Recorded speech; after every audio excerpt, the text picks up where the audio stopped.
தீபாவளிக்கு மைசூர் பாக்கு எப்படி செய்யறதுன்னு பார்க்கலாம் வாங்க. மைசூர் பாக்கு செய்ய தேவையான பொருட்கள்: 1 கப் கடலை மாவு, 1½ கப் ஜீனி, 1 கப் நெய்யும் 1 கப் கடலை எண்ணெயும் ரெண்டும் சேர்ந்து எடுத்துக்கணும். 2 கப் வேணும். அந்த சர்க்கரை முழுகிற அளவுக்கு தண்ணி வேணும். நீங்க எந்த கப்ல வேணாலும் அளந்துக்கலாம். இந்த அடுப்புல 1 கப் கடலை எண்ணெயும் 1 கப் நெய்யும் சேர்த்து சூடு பண்ணியிருக்கோம். லோ ஃப்ளேம்ல அடுப்பு வச்சிருக்கேன். இப்போ இந்த பக்கம் அடுப்புல நம்ம எடுத்து வச்ச 1½ கப் சர்க்கரையை போட்டு அது முழுகிற அளவுக்கு தண்ணி விடுவோம். இந்த சர்க்கரையை ஒரு கம்பி பாகு பதத்துக்கு கொண்டு வர போறோம்.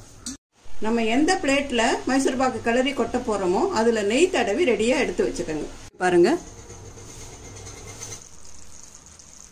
ஒரு கம்பி பாகு பதம் வந்த உடனே இந்த மாவு எடுத்து அதுல கொஞ்சம் கொஞ்சமா கொட்டி கிளறிக்கிட்டே இருக்கு. கொஞ்சம் கலர்னதுக்கு அப்புறம் மீதி இருக்கிற மாவையும் அதுல கொட்டிடலாம்.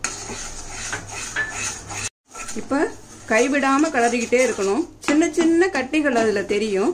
அதையும் சேர்த்து இப்படி செஞ்சுக்கிட்டே வந்து அந்த சூடான எண்ணெய் ஊற்றும் போது அந்த சின்ன கட்டிகள் எல்லாம் தானா அதுல கரைஞ்சு போயிடும். அதுக்காக பயப்பட வேண்டாம். இப்ப இந்த ஸ்டேஜ்ல அந்த பக்கத்துல கொதிச்சுட்டு இருக்குல்ல எண்ணெயும் நெய்யும், இதை இப்ப ஊத்தணும்.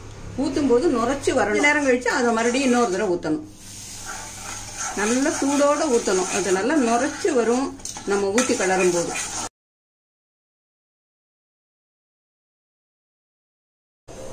நல்லா பொங்கி வரும். அந்த எண்ணெய் ஊத்த ஊத்த பொங்கி வரும். வானலியில ஒட்டாம திரண்டு வரும். அதுதான் எடுத்து கொட்ட வேண்டிய பதம்.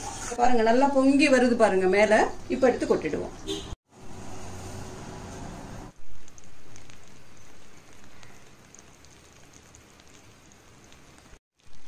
இது அப்படியே ஸ்பூன் வச்சு அமுத்தாம எதுவும் பண்ணாம அப்படியே விட்டுருங்க. அப்பதான் நமக்கு அந்த கூடு கூட அந்த ஸ்ட்ரக்சர் கிடைக்கும்.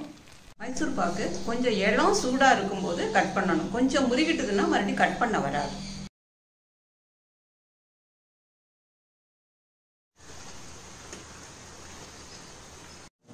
இப்போ நம்மளோட மைசூர் பாக்கு நல்லா செட் ஆயிடுச்சு.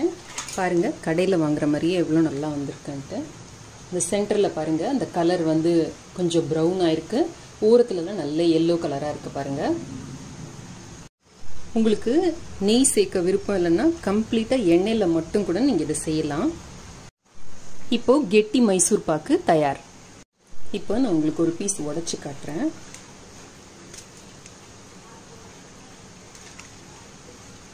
லட்டுக்கு நீங்க சொன்னீங்கல்லம்மா, அந்த மாதிரி பிகினர்ஸ் வந்து மைசூர் பாக்கு கிளற ஆரம்பிக்கிறப்ப என்னெல்லாம் தப்பு வர வாய்ப்பு இருக்கு, அதை எப்படி ரெக்டிஃபை பண்றது, அதையும் சொல்லுங்களேன். நம்ம மைசூர் பாக்கு எடுத்து கொட்டினோம்ல, அது கொஞ்சம் ஆறுனதுக்கு அப்புறம் இளம் சூட்ல நம்ம கட் பண்ணும்போது ஈஸியா கட் பண்ண வந்தாதான் அது சரியான பதத்துல இருக்குன்னு அர்த்தம்.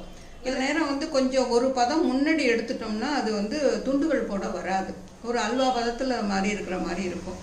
உடனே திருப்பி அதை தூக்கி வானலியில கொட்டி கிளறுனா கொஞ்சம் மறுபடியும் பக்கத்துல எண்ணெயும் நெய்யும் இருக்குல்ல, அதை கொஞ்சம் எடுத்து ஊற்றி கிளறிக்கிட்டே இருந்தோம்னா அது துண்டு போட வரும். அதுக்கப்புறம் எடுத்து கொட்டணும்.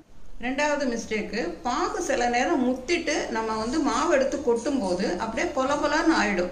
அது கிளறவே வராது. அப்படியும் பயப்பட வேணாம். எடுத்து அதை நல்லா ஆற வைங்க. ஆற வச்சு மிக்சியில் போட்டு பொடி பண்ணுங்க.